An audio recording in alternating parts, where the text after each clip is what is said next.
సాంప్రదాయిని అడగండి.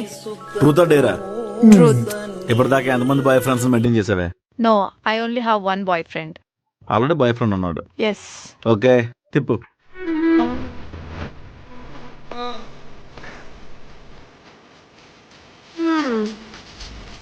Truth or డేరా?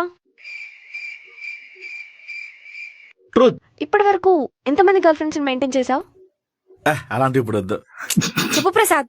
చచ్చా, పరుగు పోతే అలా చెప్పకూడదు. పర్లేదు చెప్పరా, చెప్పు. ఏం అడుగుతున్నావు? ఏం కాదులే చెప్పు. సీరియస్ ఎవరు చెప్పకూడదు. ఎవరికి చెప్పు? చెప్పు చెప్పు చెప్పు. 10th లో ఒక అమ్మాయి ఉండేది, తర్వాత ఇంటర్లో ఒక అమ్మాయి ఉండేది, డిగ్రీలో కూడా ఒక అమ్మాయి ఉండేది, పాత ఆఫీస్లో ఒక నార్త్ ఇండియన్ ఉండేది, ఇప్పుడైతే ఎవరు లేరు. Play boy. ఏదో అలా సెట్ అయింది. నిజం చెప్పు ప్రసాద్, నీకు ఇంతవరకు ఎవరు పడలేదు కదా?